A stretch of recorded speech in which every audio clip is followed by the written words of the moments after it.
Hi guys, it's Nash, and today I just wanted to sit down and talk to you guys a little bit about the books that I am currently reading. My Storygraph account says that I am currently reading 8 books, but in reality the books that I am actively making progress through at this time and place are 4 books, and I wanted to talk a little bit about them as I am going through the story and enjoy it. Up we have Alice in Wonderland by Lewis Carroll, and this edition actually has Alice in Wonderland and Through the Looking Glass. I got this edition through Barnes & Noble. Right now I think that's the only place that you can get this edition through, and I was hunting it down specifically because of the illustrations. Here's one. And here we have one of Alice falling down the rabbit hole. Currently I'm on page 125. I've been reading this since May, and I am taking my sweet time with it purposefully because I'm really enjoying the story, but I want to be able to sort of ruminate in it, sink into it, and just sort of not rush through it, just enjoy the illustrations and my time with it. And it feels like I'm reading it for the first time all over again, because the last time that I read this book was in Spanish actually, and it was back in high school. So I'm really glad to be getting through the story again and seeing that I am enjoying it just as much as the first time, if not more. This might end up being a 5-star read for me, and I'm not really that into classics, but I am finally getting over my fear of them. Next up we have Little Weirds by Jenny Slate, and this is a book that one of my close friends let me borrow. This is a non-fiction memoir collection of essays that does hold up to its title and name, Little Weirds, because I think I'm only on like the 4th essay, and I am enjoying it, but I also have finished each essay so far asking what the heck did I just read after I finish one.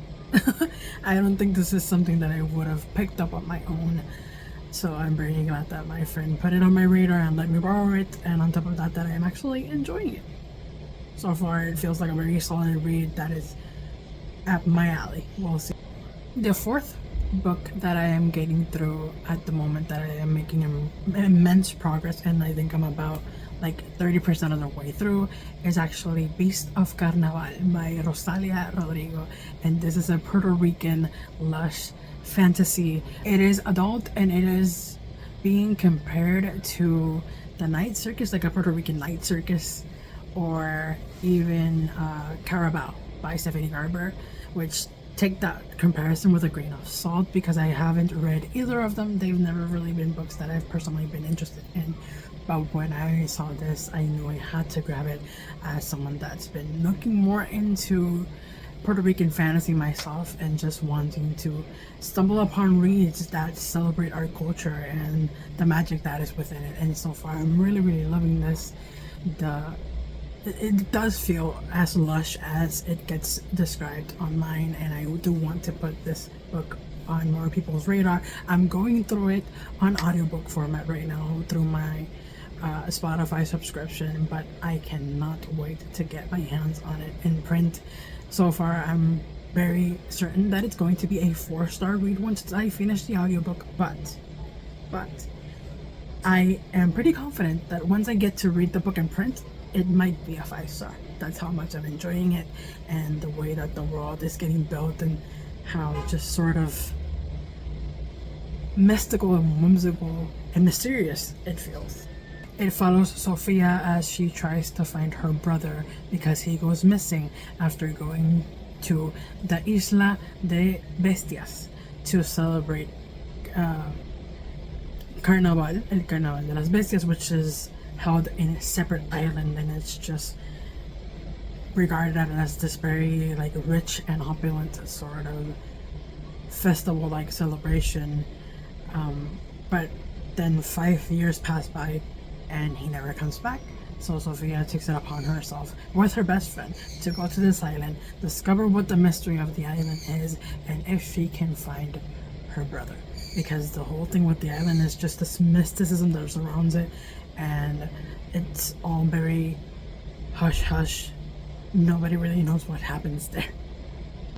And there's gigantes, and there's description of Puerto Rican music, and the ambiance. It's very atmospheric. That's the word that I was looking for, and I'm loving it so far. For the final book that I have to talk about in this video, we have Wisteria by Adeline Grace, without its dust jacket, because I absolutely love the naked hardback, but also I don't tend to read hardcovers with the dust jacket on. I just kind of throw the dust jacket on my bookshelf until I finish the book. And I actually started this today. I think I'm about like 10 pages in so far, but I am loving it because this series has me on a chokehold. Belladonna is one of my favorite books ever. At this point, I've read it twice in the span of like 5 months, and I never really continued with the series because I didn't have it. Now I own copies of the 3 first books in the series, and I pre-ordered Holly, so I figured why not get into this world, finish the base series, and try to finish it. I choked on my own spit because the heat is a bit too much today. Give me a second. Whew. Why not try and catch up to the series just in time for Holly to get released? And I think it gets released in September or October, so can't really say much about this one because it's the 3rd book in the series. But I think so far that the main character in this book is going to be completely different from the one in the other 2 books, and like the way that the story is going, and just sort of just I love it. It's, for those of you who don't know, Belladonna is a gothic YA fantasy mystery series.